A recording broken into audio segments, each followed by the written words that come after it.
तो दोस्तों आज हम फिर से आपके लिए लेकर आए हैं आज दिन भर की सभी ताजा बड़ी खबरें फटाफट इस वीडियो में आपको बताने वाले हैं। तो वीडियो को अंत तक जरूर देखें अगर आप भी चाहते हैं कि तबलीगी जमात पर मीडिया के द्वारा लगाए गए गंभीर आरोप सब फर्जी और गलत हैं तो हमारी वीडियो को लाइक करके अपना समर्थन। इसी बीच आपको अपडेट करा दें कि अब तक भारत में कोरोना महामारी के मरीजों की संख्या कितनी पहुंची है। जी हां दोस्तों, आपको बता दें कि भारत में अब तक इस महामारी के संक्रमित मरीजों की संख्या पहुंच चुकी है 13,835।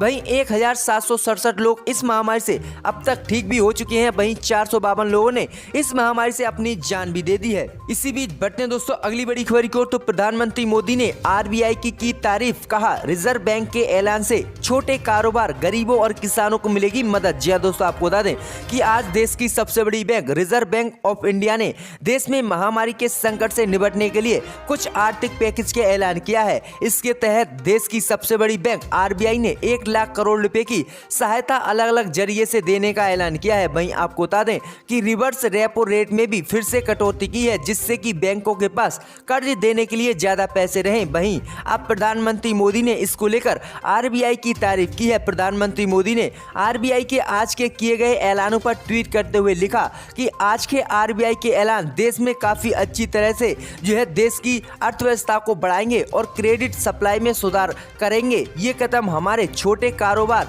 किसानों और गरीबों को मदद करेंगे। इसके अलावा WMA की सीमा बढ़ाने से भी हमारे सभी राज्यों को मदद मिल पाएगी। तो ये प्रधानमंत्री मोदी का काफी बड़ा बयान आया है आरबीआई को लेकर, क्योंकि आरबीआई ने 1 लाख करोड़ रुपए का ऐलान किया है, जिससे कि अब आम लोग कर्जा ले सकेंगे और बैंक ज्यादा से ज्यादा लोगों को कर्जा दे सकेगी और ब्याज कम लगेगा अब। तो ये काफी बड़ा ऐलान किया है, जिसके बाद प्रधानमंत्री मोदी का ट्वीट आया है। इसी बीच बढ़ते हैं दोस्तों अगली बड़ी खबर की ओर। तो क्राइम ब्रांच और ईडी के बाद मौलाना मोहम्मद साद पर अब इनकम टैक्स ने भी कसा शिकंजा। जी हां दोस्तों, आपको बता दें कि दिल्ली पुलिस की क्राइम ब्रांच और ईडी के बाद अब तबलीगी जमात के मौलाना मोहम्मद साद पर इनकम टैक्स ने भी शिकंजा कसना शुरू कर दिया है। सूत्रों से मिली जानकारी के मुताबिक इनकम टैक्स विभाग ने मौलाना मोहम्मद साद के खिलाफ जांच शुरू कर दी है। सूत्रों ने बताया है कि इनकम टैक्स विभाग को शक है कि मौलाना मोहम्मद साद ने टैक्स की चोरी की है, अपनी इनकम छिपाई है और अपनी संपत्ति की सही जानकारी नहीं दी है। इसके कुछ सबूत भी इनकम टैक्स के हाथ लगे हैं। सूत्रों के मुताबिक क्राइम ब्रांच ने मौलाना मोहम्मद साद से इनकम टैक्स भुगतान के पिछले 5 साल के जो कागजात मांगे थे उनका आकलन किया जा रहा है। मौलाना मोहम्मद साद 5 साल की इनकम टैक्स और टैक्स रिटर्न्स जांच के दायरे में है।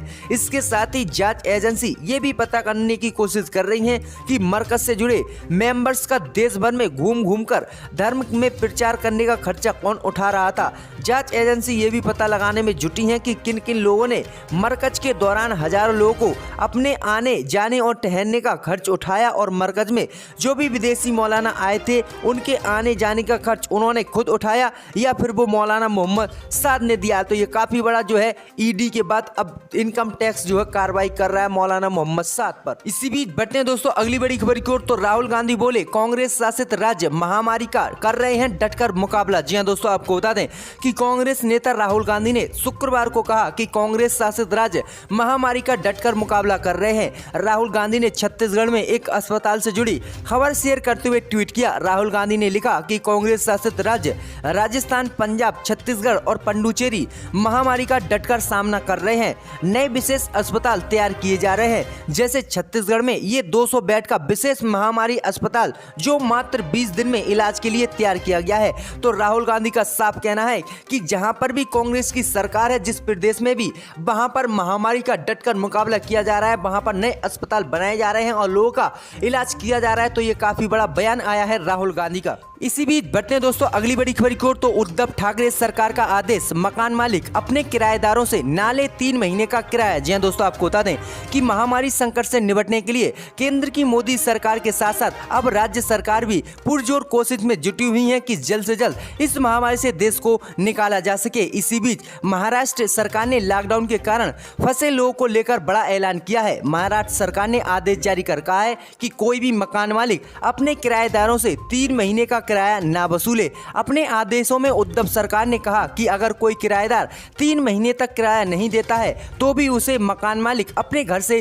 नहीं निकाल सकता। वहीं उद्धव सरकार ने कहा है कि अगर ऐसा कोई भी व्यक्ति, कोई भी मकान मालिक महाराष्ट्र राज्य में कहीं पर करता है तो उसके खिलाफ कड़ी कार्रवाई की जाएगी। वहीं आपको बता दें कि उद्धव सरकार ने राज्य में फंसे मजदूरों की संख्या को देखते हुए ये कदम उठाया है। बता दें कि भारी संख्या में दूसरे राज्य के मजदूर महाराष्ट्र में काम करने आए थे, लेकिन अचानक ही प्रधानमंत्री मोदी ने लॉकडाउन की घोषणा कर दी थी, जिससे कि सारे मजदूर महाराष्ट्र के अन्य जिलों में फंस गए थे, जिसके कारण उनके पास पैसे भी खत्म हो गए और अब वो कहां से पैसे लाएं, क्योंकि सारा काम बंद भी हो गया है लॉकडाउन के चलते।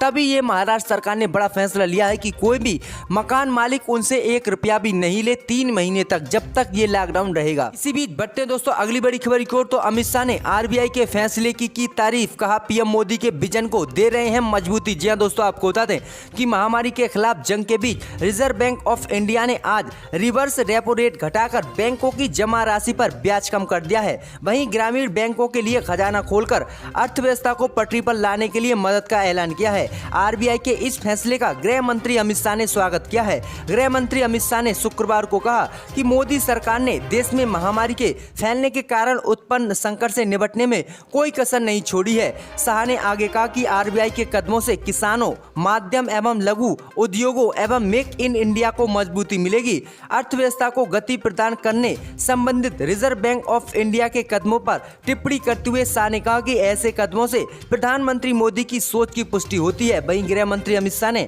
अपने ट्वीट में कहा कि मोदी सरकार ने महामारी के खिलाफ लड़ाई और लोगों को कम से कम असुविधा सुनिश्चित करने में कोई कसर नहीं छोड़ी है। साथ ही आने वाले दिनों में मजबूत एवं स्थिर भारत की योजना प्रधानमंत्री मोदी बनाएंगे। शाह ने आरबीआई का नाबार्ड को ऋण सुविधा देने और सिडबी को 15,000 करोड़ रुपया देने के निर्णय का स्वागत किया है। वहीं उन्होंने कहा है कि किसानों को और जो गरीब लोग हैं उनको काफी मदद मिलेगी। तो ये अमित शाह का काफी बड़ा बयान आया है आरबीआई के फैसले के बाद। इसी बीच बढ़ते हैं दोस्तों अगली बड़ी खबर की ओर, तो दिल्ली सरकार का बड़ा फैसला, बिना सरकार से पूछे फीस नहीं बढ़ा सकते प्राइवेट स्कूल। जी हां दोस्तों, आपको बता दें कि महामारी संकट और लॉकडाउन के बीच दिल्ली के डिप्टी सीएम मनीष सिसोदिया ने स्कूली बच्चों को लेकर बड़ा ऐलान किया है। दिल्ली सरकार ने फैसला किया है कि कोई भी प्राइवेट स्कूल बिना सरकार से पूछे फीस नहीं बढ़ा सकता। इसके अलावा स्कूल ट्रांसपोर्टेशन फीस भी नहीं वसूल सकेंगे। मनीष सिसोदिया ने कहा कि मेरे संज्ञान में ये बात आई है कि कई स्कूल मनमानी तरीके से फीस ले रहे हैं। स्कूल बंद होने के बावजूद भी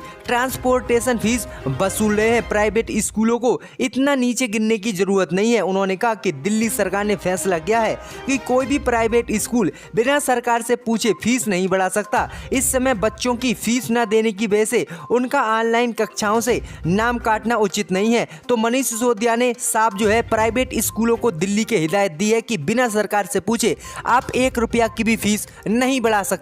तो ये काफी बड़ा ऐलान किया है मनीष सिसोदिया ने। इसी बीच बढ़ते दोस्तों अगली बड़ी खबर की ओर, तो कर्नाटक में लॉकडाउन के दौरान कानून तोड़कर मंदिर के रथ उत्सव में जमा हुए सैकड़ों लोग। जी हां दोस्तों, आपको बता दें कि देश भर में महामारी के बढ़ते संक्रमण को रोकने के लिए पूरे देश में लॉकडाउन लगाया गया है, लेकिन इसके बावजूद भी अपनी जिंदगी को हाथ पर लेकर अलग अलग धर्मों के लोग आए दिन सैकड़ों की संख्या में जमा होकर किसी न किसी कार्यक्रम में जरूर हिस्सा ले रहे हैं। वहीं गुरुवार को लॉकडाउन के दौरान भी सभी नियमों को ताक पर रखकर सोशल डिस्टेंसिंग के निर्देशों की धज्जियां उड़ाकर कर्नाटक के कलबुर्गी में सैकड़ों लोग एक धार्मिक कार्यक्रम में शिरकत लेते हैं। जी हां दोस्तों, आपको बता दें कि न्यूज 18 के मुताबिक कि इस घटना की जानकारी देते हुए खुद इस क्षेत्र के पुलिस अधीक्षक लाडा मार्टिन ने मीडिया को बताया कि सुबह 6:30 बजे लगभग 100 से 150 लोग 20 मिनट के लिए सिद्धि लिंगेश्वर मंदिर के पास आए थे और रथ खींचने के समारोह में भाग लिया। बता दें कि जिले में सिद्धि लिंगेश्वर मेला लॉकडाउन के बावजूद भी आयोजित हुआ है।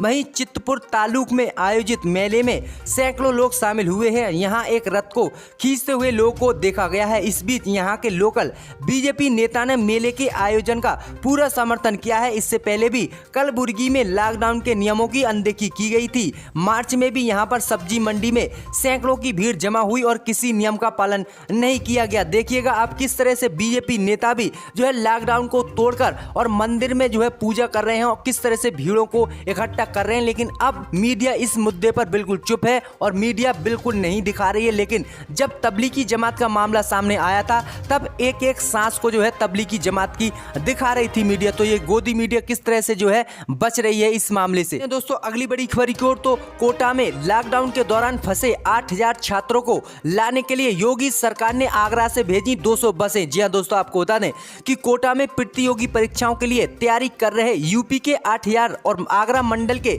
1700 छात्रों को उनके घर तक पहुंचाने के लिए शुक्रवार को योगी सरकार ने आगरा परिवहन निगम से 200 बसों को कोटा रवाना किया है। वहीं आपको बता दें कि आगरा में कुल बसों की संख्या करीब 300 है। आगरा ISBT पर सुबह सभी बसों का पहले सैनिटाइज किया गया, चालकों के स्वास्थ्य की जांच की गई, थर्मल स्क्रीनिंग की गई। वहीं सुबह 10 बजे सभी बसों को जो है कोटा के लिए रवाना कर दिया गया है। पूरे देश में हजारों छात्र कोटा में इंजीनियरिंग और डॉक्टर बनने के साथ प्रतियोगी परीक्षाओं की तैयारी करते हैं। 22 मार्च को लॉकडाउन हुआ तो इन बच्चों ने किसी तरह अपना समय गुजार लिया। बाद में लॉकडाउन के दूसरे चरण में 19 दिन बढ़ने के बाद ये छात्र परेशान हो उठे और कई छात्रों ने अभियान चलाया तो किसी ने भाजपा के स्थानीय सांसद विधायकों से गुहार लगाई। वहीं सीएम योगी आदित्यनाथ ने गुरुवार रात प्रदेश की 300 बसें कोटा भेजने का निर्णय लिया। इसमें झांसी रीजन, बनारस रीजन के साथ सबसे ज्यादा 200 बसें आगरा रीजन से भेजी गई हैं।